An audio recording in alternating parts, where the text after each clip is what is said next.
Welcome to Faith Alive in 5, the 5-minute gospel. Now here's your host, Dr. Faye. Closing the gap between the prophecy and the promise takes courage. And we've just spent several weeks discussing just that, what it takes to be courageous. I want to focus in today for this Faith Alive in 5, a moment in time where it took patience, it took courage, it took endurance, it took fortitude, it took gratitude, it took praises, it took worship, it took prayer, it took fasting. From the moment that David received the oil on his head, his life began to be transformed. Little did he know that at the point that the oil was poured until the point that the crown was put on his head would be 15 years. We don't always know the lifespan of the promise to the fruition. We don't understand what it takes to become the thing that God has declared over our lives. Some of you are called to be pastors, ministers. Others are called to be authors and songbirds and artists and wordsmiths. And you've been called to be many things. Entrepreneurs, business owners, CEOs, C-suite people. You've been called. I don't know what your calling is, but I know mine is to Christian women professionals and leaders, to coach and teach, to mentor them, how to reach their target market, to amplify their voice, to make the incredible impact that they've been called to serve with. And so when you know what you've been called to do, but you don't know the period of time that you have to wait on your call. Think about it this way.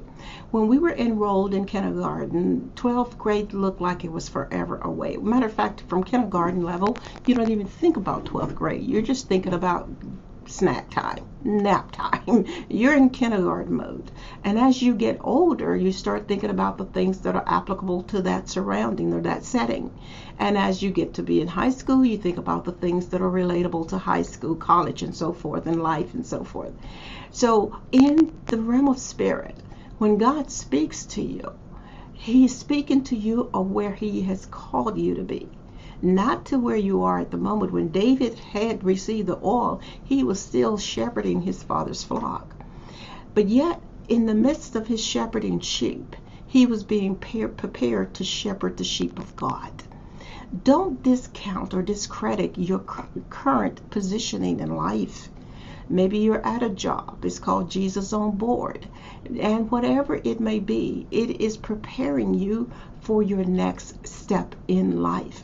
I really do believe that the earth is the Lord's and the fullness thereof, and that there is nothing that goes on that God is not aware of.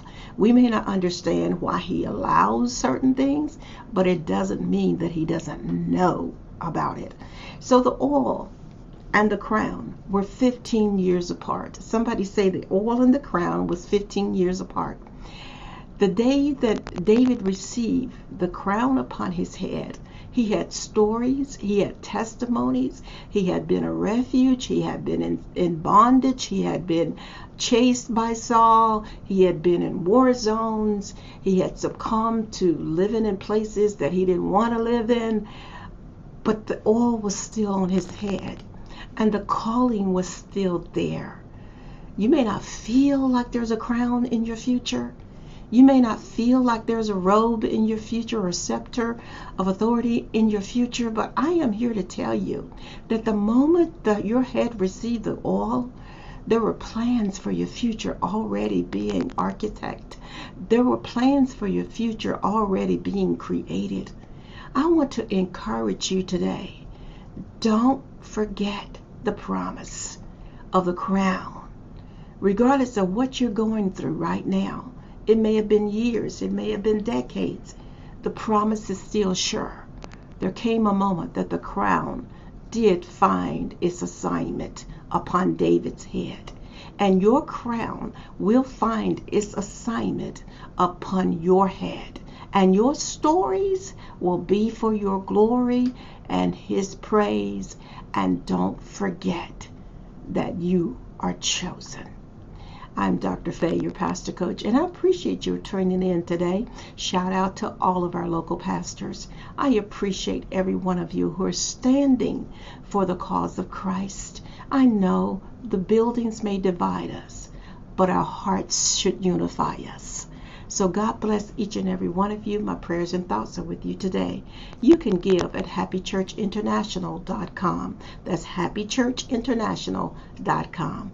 Remember, the calling is a gift, but the choice is yours. Thank you for tuning in to today's broadcast. Dr. Faye would love hearing from you. Contact her today at 870-860-9758 or email coach@drfaye.com. And remember, the calling is a gift, but the choice is yours.